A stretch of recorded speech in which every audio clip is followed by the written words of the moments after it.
Gonzalez, and I have a special holiday gift here, sitting here with me today. She is a hot commodity. Tania Cruz-Gimenez. You just filed yesterday a candidate for the Coral Gables Commission. Is it commission or council? Commission, Group 2. So you are Carlos Jimenez's daughter-in-law. Yes. And you probably hate that I brought that up first. But I think that in this campaign, and what I thought was so interesting is you are this accomplished woman. Yes. You are a working mother. You are an attorney. You are a successful campaign consultant, and you've been around politics for a long time. So immediately out of the gate, you've been defined as somebody's daughter-in-law. Which I knew would happen. But you are so much more than that. And I liked your quote in the Herald, which was, "I am Tania Cruz-Gimenez." So this is exciting. I mean, it's absolutely exciting. It's actually moving much faster than I could have expected. As you know, I didn't actually plan on filing yesterday. I was going to plan on filing on Friday, but the rumors started getting out, and I just said, okay, I just have to jump. Well, I checked it. The filing fee in Coral Gables is $315, huh? It's cheap. You want to run in Coral Gables? Well, not this cycle, but There's a lot of people now. I saw that you went in and you filed. Were you nervous? How did you feel when you were signing those papers to put your name on a ballot? It was really exciting, but at the same time, I expected, more pomp and circumstance. And then you walk into an office and you sign these papers and it's really fast. And I was like, wow, it's done. Okay. So I've never been on that side of it. I've been, behind the scenes working on the campaign. So it's a very different perspective to be a candidate. That's for sure. For me, going in and writing my check and signing the oath and filing those papers was always an emotional experience. No, it was amazing. It was just, because then you're there. I'm there, and I was just like, okay, I'm doing this, and that's it. There's no. And then your name goes into this database, and you start getting calls from all of these different local campaign consultants, and you're like, wait. Well, consultants, but just the people friends in general, and family in the community. I mean, the outpouring of support that I've had. Have you had a lot of calls these past few days? Oh my goodness. Really? Calls, text messages, and so that's the other thing. So Well, I think that Coral Gables needs a change right now. I watched a 3-hour meeting that took place a couple of weeks ago, and it was about that controversial Miracle Mile zoning.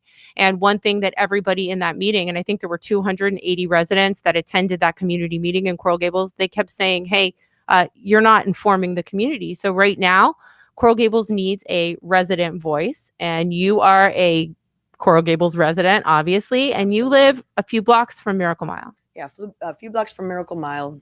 Been there for 14 years in the North Gables. Specifically, I've lived in a lot of places, but I moved there because it had this balance. Tree-lined streets, suburbia. It's beautiful. And she lives in a historic home, by the way. Yeah. I knocked on your door once during my congressional campaign. Yeah, my husband told me when he met you, he's like, oh, I met the progressive one. My husband's a Republican. I knocked on a lot of those doors, but it's a beautiful tree-lined street, and it's filled with historic homes. And wouldn't you hate it if builders came into your neighborhood and started building huge big box homes in the middle of your beautiful street? My house, it's a 1924 Walter DeGarmo. It's small, so I could have gotten a much bigger house somewhere else. But why did I move there? Because I could walk to Miracle Mile. To me, that it's part of my backyard. It's part of our home.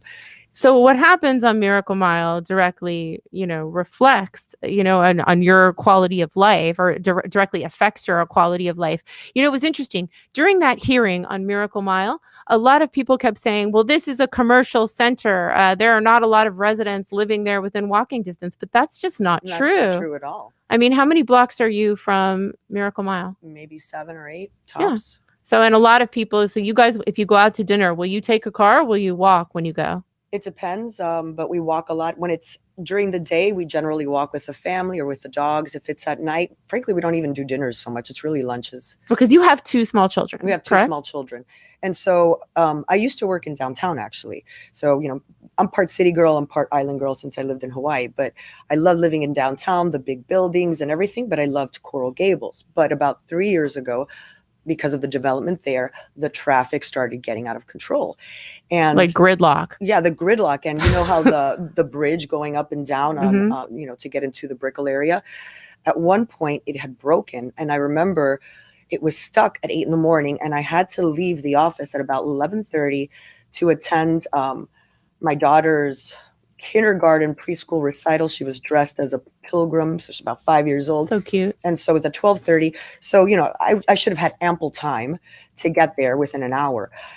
An hour and a half, the bridge was still stuck up. I could not get there. I got there after it was over. I was heartbroken. I missed it. Mama, you missed it. You Isn't missed that the worst feeling when you're stuck in traffic and you need to be someplace? Yeah, There's nothing like that anxiety. and the teachers were especially- holding it for me, but that's it. There were other working parents, and so they had to let it go. My daughter was devastated, and of course, I was devastated as a mom. That guilt that you feel. Oh, they're definitely going to bring that up later on in life. but My kids they do never too. let me They're forget like, it. you missed our recital, and I forgot. Like sometimes I'd be doing something really important. I'd be at some hearing, and I'd be getting a FaceTime from one of my kids, and I'd be like, I'm in a meeting. Can I call you back? So no, but it's important. It's And so, important but to that- have that- working mothers. But that made because of that, I decided to leave downtown and to start my own practice and get the office downtown, which is something that I didn't think I would like.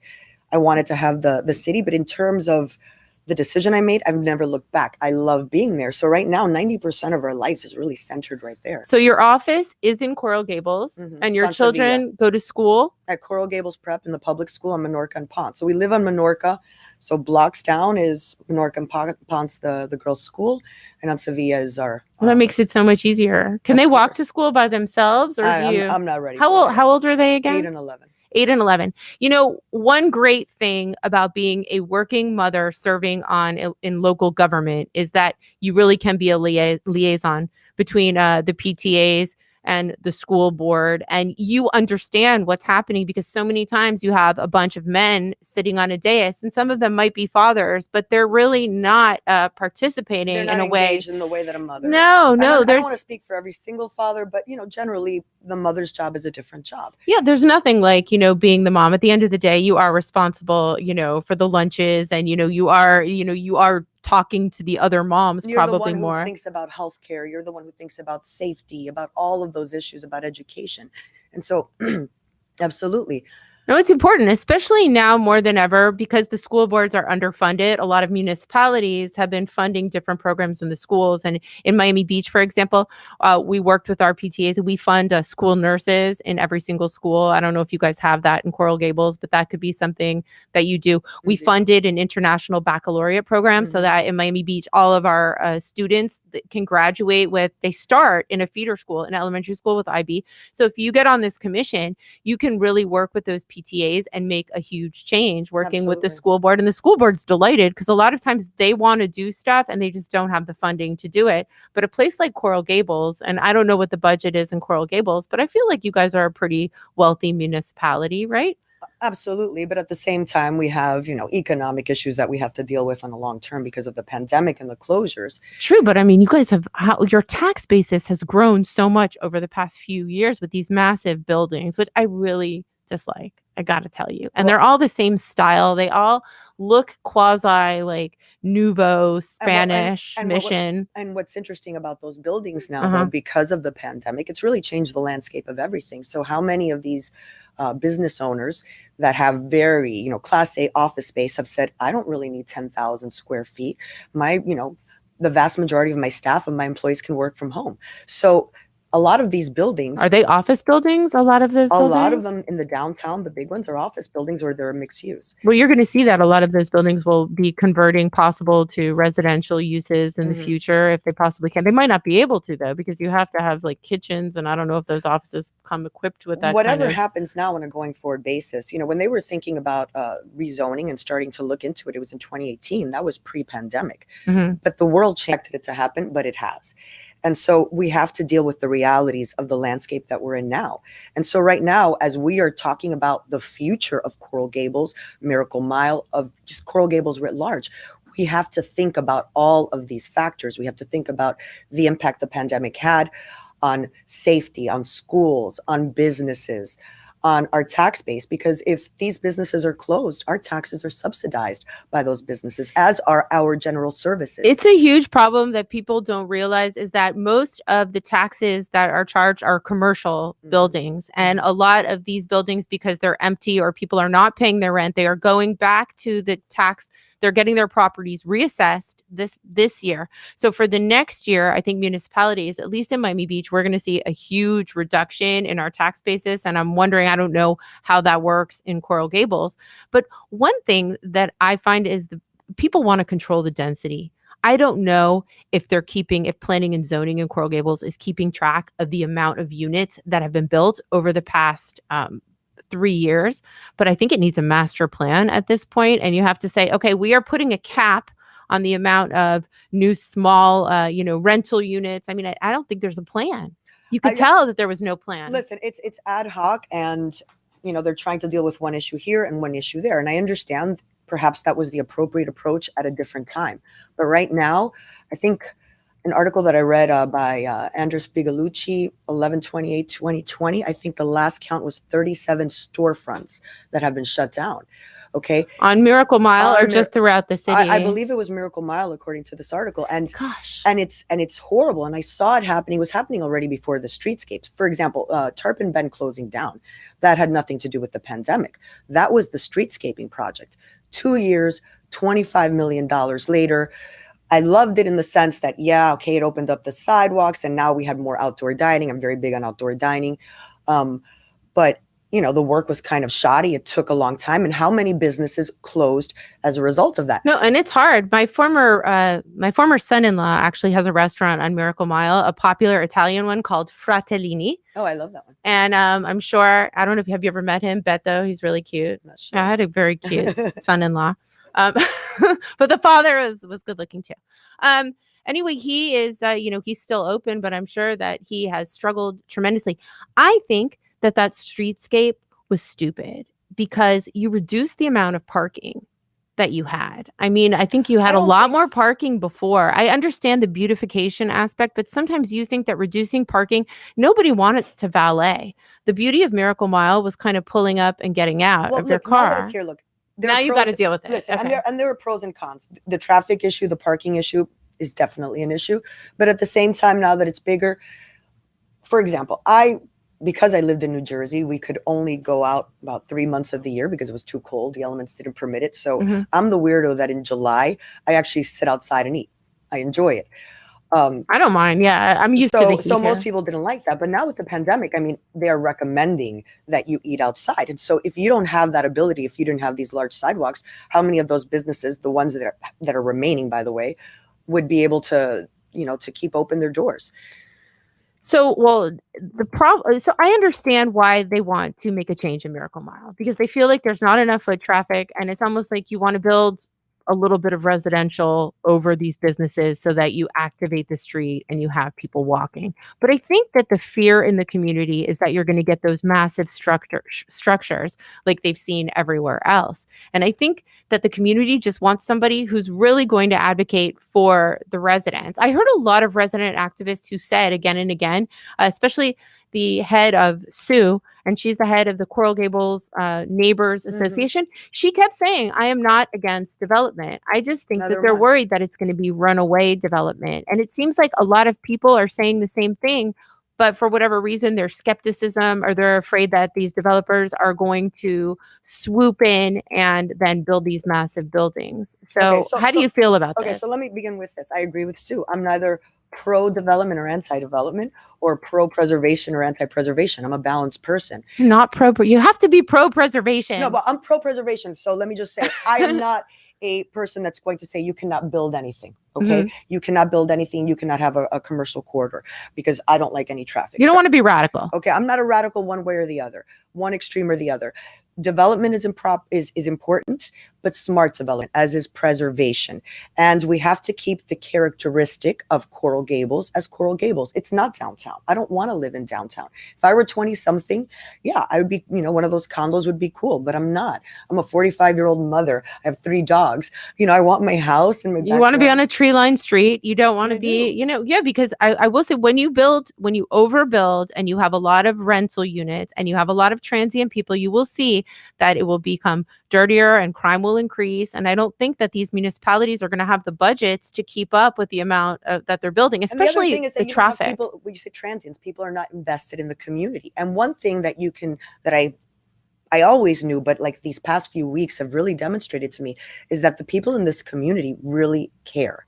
They care. They love that. And they want their voices to be heard. We're not just living here, oh my God, we're elitists, we live in Coral Gables. No, I think the vast majority of us love the city beautiful and what it has to offer. It's special. And it's a really special place. And I think that there really has to be a little bit of a pause in terms of increasing density. I think that's kind of what residents mostly... I think there has to be the residents, the stakeholders need to be heard. Okay. Mm-hmm. And I mean, all stakeholders, the residents, the business owners, everyone. We need to come up with something that is long-term.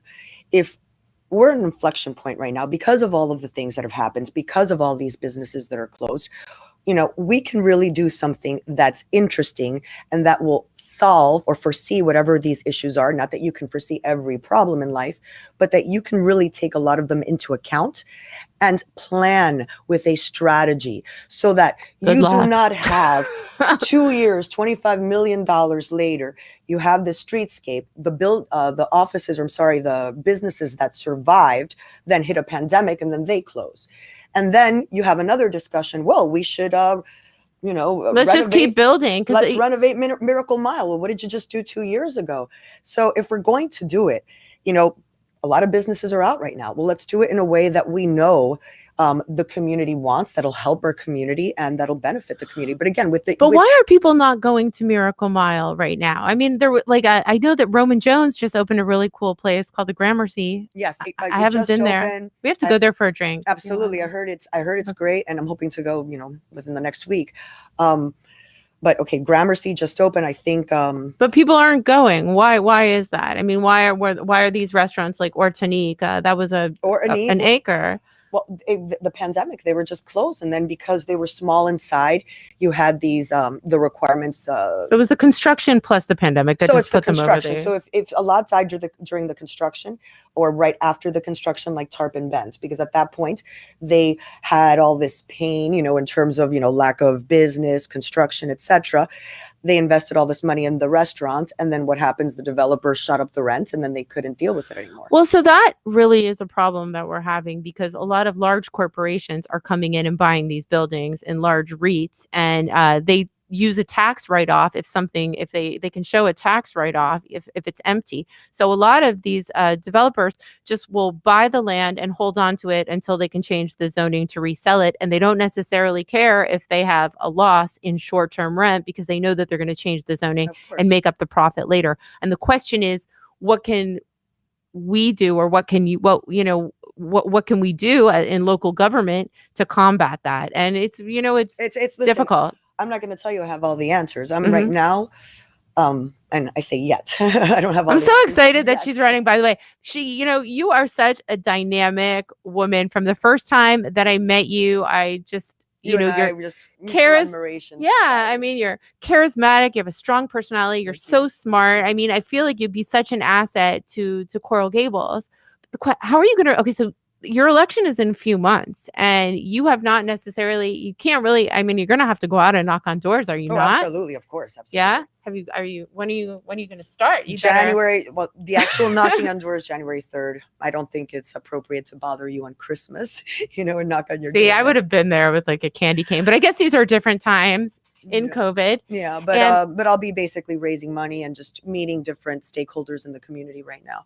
And you are a Cuban American from New Jersey, which many Cubans are that live here now. So the abuelos and abuelitas are going to adore you. Yeah, there's and actually a lot more of us than people think. yeah, no, it's true. A lot of people have come down to Miami. So, and you're fluent in Spanish. Yes. So you can speak with everyone in the community. And right now there's only one female commissioner in Coral Gables, Pat Keon, Pat correct? Keon, who is running for mayor against Vince Lago. So, I think that you're just going to make a great addition to, to the Coral Gables Commission. You got a lot of work ahead of you, though, in that race. One thing I can you're running against the Valdez Fowley. I don't know the son. I'm sorry, son. Oh, brother, Jose. But you both have the same problem. It's kind of like two dynasties are running against each other. I hate to say it like that because you are not wants to pose it because it's like the political intrigue, the Game of Thrones, and it's so not that for me. Listen, if it were the political intrigue and the Game of Thrones and make money, my father-in-law just got elected to Congress. I'd be in DC. That's where the money is. That's where the influence is. It's a $33,000 commission job in Coral Gables is not really where the money is. So this is about my community. This is why I'm doing it. I think it's great. I think it's a wonderful way. Well, I was going to say for your children to be exposed, but your children have grown up in politics. No, and they love this.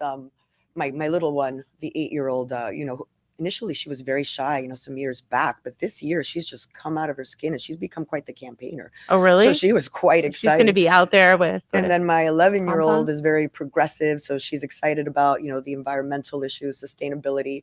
And then she told me, but if you think I'm only interested in that, that's kind of predictable, Mom. I also care about the traffic issues. You're afraid about me walking in the streets and riding my skateboard, and so what are you going to do about that, Mom? And I was like, okay, well, and I started showing her my talking points. You realize that you're, listen, it's great that they're, involved. You're going to really get probably attacked. I would hope not, because a lot of times they say that people don't attack women, but that's not true. No. In today's Citizens I'm United. going to get attacked. What they'll do is they'll create a political action committee and then they'll say, no, it wasn't me. We would never attack a wife and mother. I thought about this long and hard. Okay. This is not, yes, it's my first time as a candidate, but it's not my first rodeo. I know what it is. I know what's coming. And to that, watch out, because she can, you are a sharp woman, So listen, and if they attack me, they do so at their peril. And so, but to that point, I want to say that my family has been so incredibly supportive. And when I say my family, the Gimenez family, my adopted family. So what did Congressman Gimenez say when you told him that you were going to file to run for Coral Gables? Well, funny story. So I made the decision to run officially last Wednesday. And within an hour of me telling one person, rumors start flying. And I'm like, okay. Then I hear a rumor that my father-in-law, whom I had not spoken to, who has been quarantined, had called people and was strong-arming them on my behalf, whatever that means. And I'm like, oh my God, that's hilarious. And I'm like, I haven't even told him yet. And then your dad, I mean, not your dad. I'm sorry, your father-in-law. He's not the strong-arming type. No. And so I had to rush over to the house on Sunday. My mom, my mother-in-law, she, had talked to her. She knew that I was thinking about it, but I hadn't told her that the decision was final. And so I went over there and I said, by the way, I don't know if you heard this. And I told him, and he just said, well, you're going to get attacked, right? And I said, yeah, I know. And he goes, it's going to be an onslaught, right? You're no longer behind the scenes. It's you. And I said, yes, I know. Then he, cross-examined me why I wanted to do it. And, Does it get really dirty in Coral Gables? Historically, no. It has been in recent years. But, I think that with my family name there, yes, absolutely. You need to build a coalition of residents. Coral Gables, if you are listening to this, would you share this feed? Get in touch with Tania. She's going to need help because there's only a few months until this April 13th election that a lot of people don't even turn out to. How many residents are there in Coral Gables and how many people vote in these elections? No, actual residents. 30,000, I think. The actual elected, it's about 30. I mean, sorry, elected, registered. And then the people that actually turn out, the last numbers that I looked at, it was 6,000 in the election. Now, given everything that's happening, I anticipate that there's going to be a higher turnout. And unfortunately, I hate that they have these April elections. We really should be having elections during the regular year, so that way more residents can come out. Yeah. Because, it's so easy to forget about an April election. Something happens, you miss it. And by the way, it's an additional cost to, to the residents. So really, the only people that benefits is the candidates who are running, and and the these political small consultants. political people that the people that you hire that go out that sometimes take advantage of certain senior citizens and fill out their ballots. In Miami Beach, that really happened.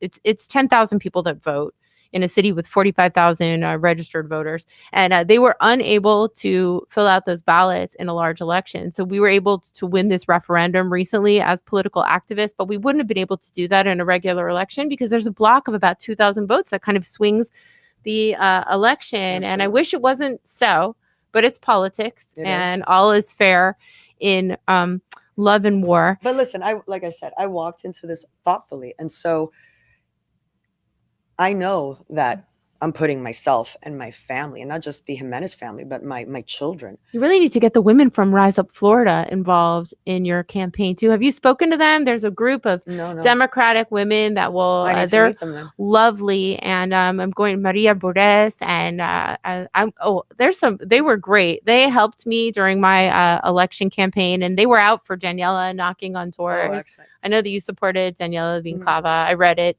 in the Miami Herald. Did they write that? They wrote that was political cortadita. Yeah, they said, she donated here. But I mean, listen, I think it's great. I'm a lifelong Democrat. So but obviously, I can deal with Republicans. And your husband is a Republican. He's a Republican. I married into a Republican family. And so look, I'm about balance. I'm about finding solutions, and I am a voice for the people. The reason I'm getting into this is not for money. It's not for fame.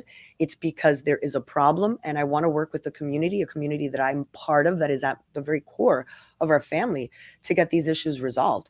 With all people want right now is to be heard. Okay. And it's in Coral Gables, throughout other municipalities, and nationwide. That's not a D issue. That's not an R issue. The people want to be heard. And they're not being heard in Coral Gables. There are secret meetings, and there's no social media presence. It really needs to be improved. Yeah, and after this year of closures, and government really, backdoor, nobody really understanding what's happening, people are fed up. They've been dealing with a lot. There's a lot of pain that has gone into this. Whether, you had the money and you could homeschool your kids without a problem and work on your business, but you were still juggling a million things. It still wasn't easy. You were still worried think about the beginning of the pandemic.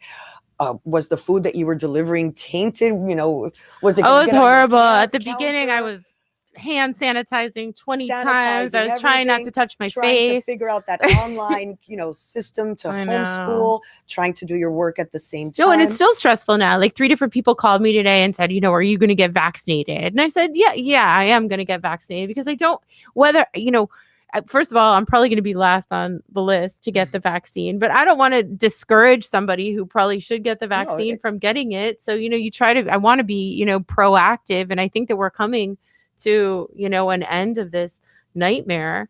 It's really, I don't know. I hope so. But distribution issues with the vaccine. I mean, are we going to have it by July? Are we going to have it later than that?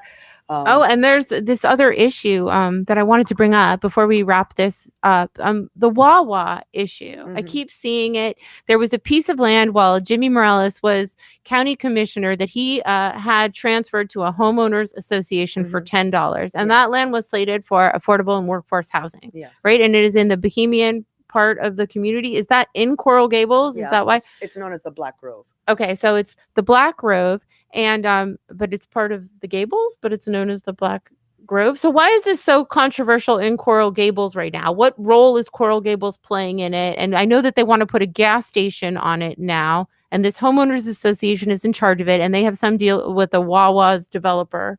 Basically, it started as a development for affordable housing, and then it's changed and nothing was built. And then there was a reverter clause in the agreement that the county had with the homeowners association. At that point, the HOA gets into litigation with the county, and there's some supposed settlement that goes on between the city of Coral Gables and the county that then allows for the new developer to build this Wawa there, and for the city to bypass any due process. no notification to residents, to the school board, public meetings, anything. And so all of a sudden, this tract of land that was supposed to initially go for affordable housing for a historic community that is in need is now becoming a gas station with 6 pumps within feet of a school, of an elementary school. The school board wasn't notified. The parents didn't know.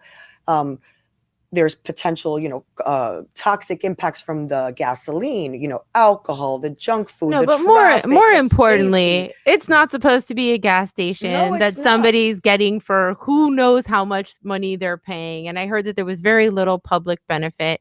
And hopefully you will advocate No, absolutely. against the gas station Wawa and get in touch with, I think there's one PTA, the head of the PTA at the elementary school Carver next door, PTA. Carver PTA. Get involved with them. And I know that attorney David Winker is kind of filing the lawsuit for them. So hopefully you will get in touch for them soon. So to wrap this up, why should everyone support you in Coral Gables? Why should people vote for you? Tell them right there. Right there? Where am I looking? I'm looking at the wrong camera all the time. Great. Okay. Because I am here to get the job done. I am here to be a voice of the people. I have the experience and I have the love and dedication for this community. It is at the very core of my family. It matters to me. I live within blocks and I will be your voice. I love it. Vote Tania Cruz-Gimenez on April 13th. We're starting early. Thank you. Thank you.